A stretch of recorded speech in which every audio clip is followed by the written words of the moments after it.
first time I went out and actually took pictures, I would have been 12 or 13, and down in Barry's scrapyards was where all the steam trains were sent to die. And I used to go down there and photograph chunks of old metal. So that's sort of the beginning of it all. All the groups wanted to be in the NME, and we couldn't fit. There were lots of people we didn't really want to feature, but there were also groups that we liked that you wouldn't think we would feature. So the general consensus was that we couldn't really write a feature about Black Sabbath, but we could put Tony Iommi in. We had a guitar page towards the back, and so the original idea was to just photograph him with a bunch of guitars. And he lived in this big, huge manor house, of which half of it was closed off because it was just too big. And he was wearing sort of leisure wear, which was big back in the 70s. And very sweet, low-voiced sort of guy. And his publicist said to him, if you do something funnier, maybe they'll give you more space. And so I sort of agree, knowing that he's not going to get any more space because they're going to run a picture of the guitars, but we'll see what happens. And then he started doing stuff like playing snooker with a flute and strangling himself with a set of bagpipes, because he'd bought this manor house complete with contents. So it had like a little small pipe organ and a sitar, and for some reason I must have asked him to sit in the bath with the sitar, and he just did what he was told. And so that's where it comes from. For a while I thought that it was fun to make people look stupid, but that didn't last very long because it gets a bit boring after a while. But with the NME we had a sense of fun, and we could knock you down quite heavily if we wanted to. We would take Freddie Mercury down, knowing that he would respond by demanding to be interviewed. Because what would happen is you'd ask to do these people, and they'd say, no, we don't want to be interviewed. So then you'd just go and completely destroy them on stage, and then they'd insist on being interviewed. And so that way, you'd get Freddie in his royalness.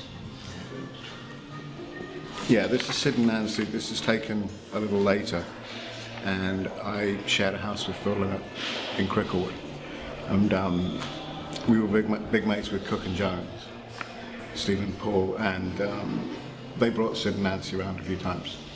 So this is just taken in our bathroom. When they came over to our house, they were not, the Sid and Nancy that you see in public so much as just, a couple. And Sid's from quite a good family. And Nancy, I think, always got a bad rap, but I don't think she deserved it. I think she just really cared for Sid, and she gets a lot of blame, but I don't think it's warranted myself. This is The Clash that we didn't publish at the time. It was done for their first NME cover that came out with the first album, and I think it's the first example of where their manager, Bernie Rhodes, was very insistent that the clothing was as important as the group, and that you couldn't photograph the group individually because they were a group. And we had started off on the Underground, on the Circle Line. The idea was to meet on the Circle Line and do the interview and the pictures on the train, which was just unbelievably noisy. So we lasted about 8 stops before we got off that. And then I took them to this alleyway that I knew, and did this. Joey lived, I think, on Avenue B, and this is taken towards the back of the Bowery. And back then the Bowery was like a dangerous place. Like, you just didn't go there, and it was like a dump.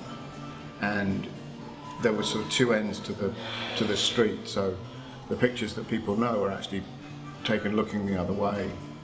And the one that's in here is a wider picture to show you a more overall viewpoint of what it was like. And I remember with the NME, you had to, 2 things you had to understand. First off, you couldn't get precious because there were going to be words all over your pictures. So there was nothing you could do about that. And the second thing was you had to leave the top left-hand corner for the logo.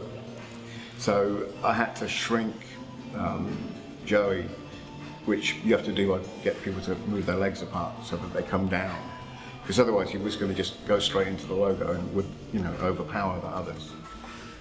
But I just remember him as being really quite quiet, relatively sweet little, garage band.